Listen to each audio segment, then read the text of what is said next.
ये एक अद्भुत औषधि है। कहते हैं शास्त्रों में कि जिस गांव में ये औषधि या फिर ये फूल होते थे, ये फल होते थे, उस गांव में उस साल अकाल पड़ता था।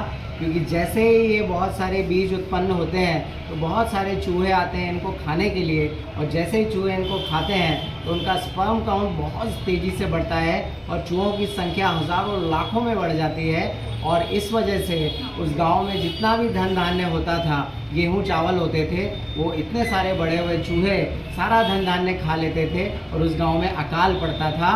ये जो अद्भुत फूल है, लगभग 12 साल में एक बार ये फूल आता है और इसमें फल आते हैं गेहूं जैसे, और इसका नाम है बांस, जिसे हम वंश कहते हैं। तो आइए जानते हैं बांस के और अलग अलग औषधीय गुणों के बारे में। प्लीज। यदि इसके बीजों को मिश्री के साथ 3 बार, आज सुबह, आज शाम और कल सुबह अगर खाया जाए तो जो बच्चों की बेड वेटिंग होती है उससे राहत मिलती है।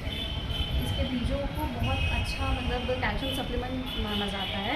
इसके सेवन से ऑस्टियोआर्थराइटिस और सभी प्रकार के जोड़ों के दर्द में बहुत अच्छा आराम मिलता है। बांस का आप मुरब्बा और अचार बना के खा सकते हैं। इसमें 13 टाइप्स के मिनरल्स होते हैं जो आपको हेल्थ इम्प्रूव करने में मदद करेंगे, और आपके बांस सूट्स बना के भी आप इसके पी सकते हैं। बांस के बीजों को फीमेल इनफर्टिलिटी और मेल इनफर्टिलिटी में यूज़ किया जाता है, ऐसा आयुर्वेद में कहा गया है।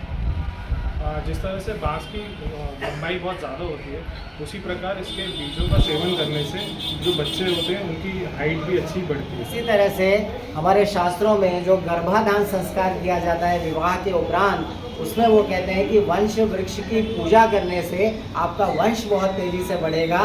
तो वो जो वंश वृक्ष की पूजा है वो बांस के पेड़ की पूजा है, और पूजन करने के पश्चात उसके बीजों का सेवन जो है शोधन के पश्चात अगर हम कराते हैं तो डेफिनेटली बहुत अच्छी संतति, बहुत अच्छी उत्तम संतान की आपके घर में आपको प्राप्ति होती है।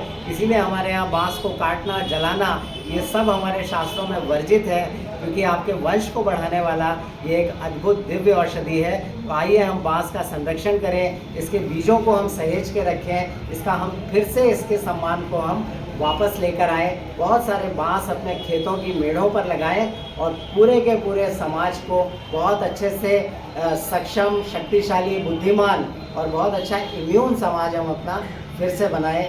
मैं डॉक्टर प्रज्ञान त्रिपाठी, हमारे साथ हमारी टीम नर्मदे आयुर्वेदम। जय आयुर्वेद, जय भारत।